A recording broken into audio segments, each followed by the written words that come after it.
जय श्री राधे कृष्णा।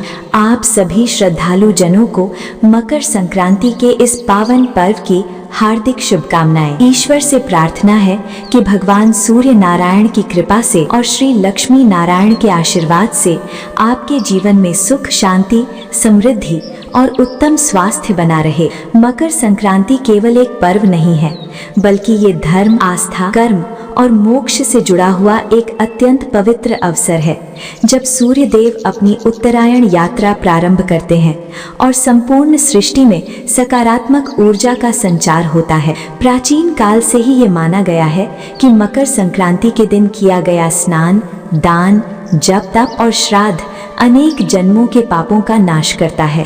इसी दिन राजा भागीरथ के कठोर तप के फलस्वरूप पापनाशिनी माता गंगा का पृथ्वी पर अवतरण हुआ था। राजा भागीरथ सूर्यवंशी थे और उन्होंने केवल अपने लिए नहीं, बल्कि अपने पूर्वजों की मुक्ति के लिए तप किया। जब गंगा पृथ्वी पर आई तो उनके पावन जल से राजा सगर के पुत्रों को मोक्ष की प्राप्ति हुई। ये वही दिन था जब कपिल मुनि के आश्रम में माता गंगा का पदार्पण हुआ और वो दिन मकर संक्रांति के नाम से प्रसिद्ध हुआ।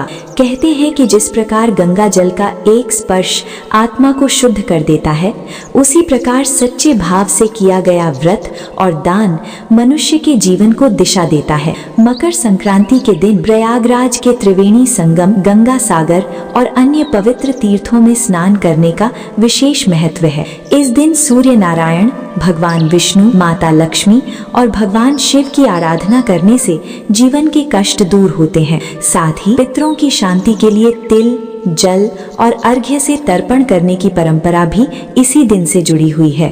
महाभारत काल में भीष्म पितामह ने सूर्य के उत्तरायण होने की प्रतीक्षा की और उसी शुभ समय में स्वेच्छा से शरीर त्याग किया। इससे ये संदेश मिलता है कि उत्तरायण काल को मोक्षदायक माना गया है। इसी कारण मकर संक्रांति के दिन श्राद्ध, तर्पण और दान का विशेष फल बताया गया है।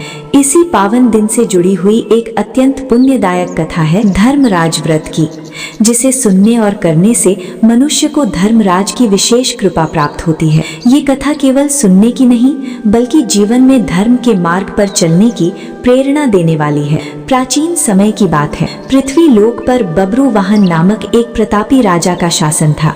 उसका राज्य सुख समृद्धि से भरा हुआ था। किसी को किसी चीज की कमी नहीं थी। उसी राज्य में हरिदास नाम का एक ब्राह्मण रहता था, जो सरल स्वभाव और सच्चे आचरण वाला था। उसकी पत्नी का नाम गुणवती था। गुणवती अत्यंत धर्मपरायण, पतिव्रता और करुणामयी स्त्री थी। उसका संपूर्ण जीवन सेवा, पूजा और दान में ही बीता। गुणवती प्रतिदिन भगवान की उपासना करती, व्रत रखती, अतिथियों की सेवा करती और कभी किसी को खाली हाथ नहीं लौटाती। वो गरीबों को अन्न देती, वस्त्र देती और मन से सबका भला चाहती। समय बीतता गया और गुणवती वृद्ध हो गई। एक दिन उसका शरीर शांत हो गया और आत्मा देह से मुक्त हो गई। मृत्यु के पश्चात धर्मराज के दूत उसे यमलोक लेकर गए। यमलोक में धर्मराज अपने सिंहासन पर विराजमान थे और उनके पास चित्रगुप्त सभी जीवों के कर्मों का लेखा जोखा देख रहे थे। जब गुणवती को वहां लाया गया तो वो धर्मराज को देखकर थोड़ी भयभीत हो गई और विनम्रता से सिर झुकाकर खड़ी हो गई। चित्रगुप्त ने गुणवती के जीवन का पूरा लेखा पढ़कर सुनाया। उसके सत्कर्मों, व्रतों, दानों और सेवा भाव को सुनकर धर्मराज प्रसन्न हुए, लेकिन फिर भी उनके मुख पर एक गंभीर भाव था। ये देखकर गुणवती ने हाथ जोड़कर विनती की कि हे प्रभु, यदि मुझसे कोई भूल हुई हो तो कृपया बताइए। मैंने अपने जीवन में सदा धर्म का पालन करने का प्रयास किया है। तब धर्मराज ने कहा कि हे देवी, तुमने अनेक देवी देवताओं की उपासना की, लेकिन कभी मेरे नाम से व्रत, दान या पूजा नहीं की। ये सुनकर गुणवती को अत्यंत दुख हुआ। उसने क्षमा मांगते हुए प्रार्थना की कि हे प्रभु, मुझे इस विषय में ज्ञान नहीं था। कृपया मुझे ऐसा मार्ग बताइए जिससे मनुष्य आपकी कृपा प्राप्त कर सके और धर्म के मार्ग पर चल सके। धर्मराज ने तब मकर संक्रांति के महत्व को बताते हुए कहा कि जिस दिन सूर्य उत्तरायण में प्रवेश करता है, उसी दिन से मेरे नाम का व्रत आरंभ करना चाहिए। पूरी 1 वर्ष तक श्रद्धा से ये कथा सुननी चाहिए और जीवन में धर्म के नियमों का पालन करना चाहिए। धर्मराज ने ये भी बताया कि धैर्य, संतोष, क्षमा, सत्य, संयम, शुद्ध विचार, पूजा पाठ, दान पुण्य, व्रत और क्रोध से दूर रहना ही धर्म का मार्ग है। जो व्यक्ति इन नियमों का पालन करता है वो निश्चय ही मेरे प्रिय बनता है। धर्मराज ने ये भी कहा कि 1 वर्ष पूर्ण होने पर अगली मकर संक्रांति को इस व्रत का उद्यापन करना चाहिए।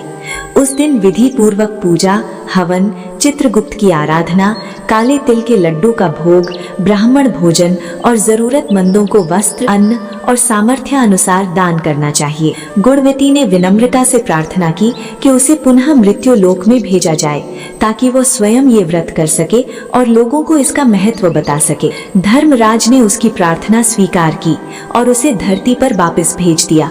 धरती पर लौटकर गुणवती ने अपने पति हरिदास को पूरी कथा सुनाई।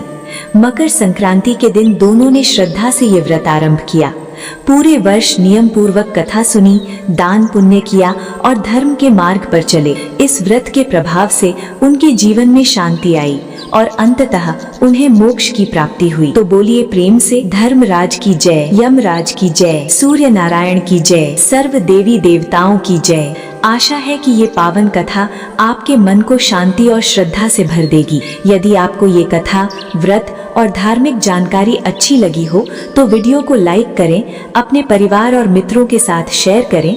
यदि आप पहली बार इस चैनल पर आए हैं तो चैनल को सब्सक्राइब करें और बेल आइकॉन दबाएं ताकि आने वाली सभी कथाएं और व्रत की जानकारी समय पर आपको मिलती रहे। आप सभी स्वस्थ रहें, सुखी रहें और धर्म के मार्ग पर आगे बढ़ते रहें। जय श्री राधे कृष्णा। धन्यवाद।